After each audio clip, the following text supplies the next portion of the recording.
Ayon sa isang pag-aaral, tumaas ang bilang ng mga Pilipinong siklista. Isa sa pangunahing rason ng mga Pinoy ay para makatipid sa pamasahe at mapabuti ang kanilang kalusugan.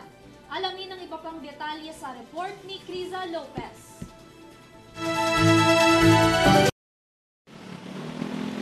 Mas tumaas ang bilang ng mga Pilipino na gumagamit ng bisikleta ayon sa pag-aaral ng Social Weather Stations. Kung pagkukumparahin sa bilang noong 2022 na may 29%, mas tumaas pa ito sa bilang na 36% ngayong 2023. Sa 36% noong March 2023, 23% o tinatayang nasa 6.4 million ang ginagamit ang kanilang sariling bisikleta katulad sa bilang noong April 2022 na 23% o katumbas ng 5.8%, habang 13% o tinatayang nasa 3.6 million ang humihiram ng bisikleta. Doble nito ang datos noong April 2022 na nasa 6% o katumbas naman ng 1.5 million katulad din noong May 2021. Base sa pag-aaral, dalawa ang pangunahing rason ng pagbibisikleta. Una, para makatipid sa pamasahe at dahil sa magandang naidudulot nito sa kanilang kalusugan. Ayon kay Arman Dave Alvarez, halos isang taon na rin siya na nagumagamit ng bisikleta sa pagpasok sa trabaho. Malaki raw kasi ang natitipid niya sa pamasahe, lalo't tumaas pa rin ang presyo ng langis. Malaki kasi ngayon may anak na ako. Sobrang laki kasi yung imbis na sa pamasahe na pupunta sa kanila na. Gayon din si tatay na magmula pa noong pandemic ay gumagamit na ng bisikleta upang makapasok sa kanyang trabaho. Ang bisikleta, saan niyo siya ginagamit?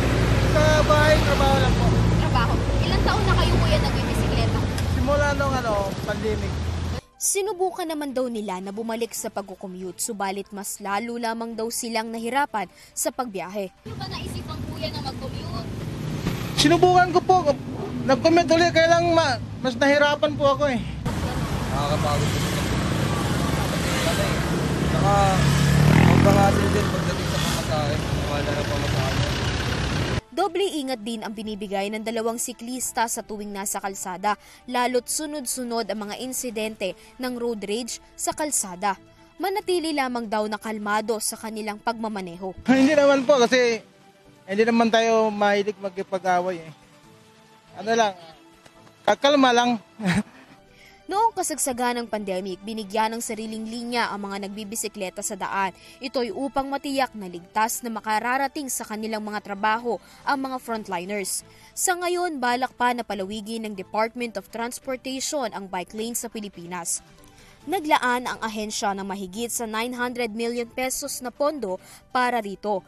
Plano ng DOTR na sa pagsapit ng taong 2028 ay may 2,400 kilometers na bike lanes na titiyak sa kaligtasan ng mga siklista, commuters at iba pang sasakyan sa kalsada. Para sa URTV News, Criza Lopez, sumasaludo sa bawat Pilipino.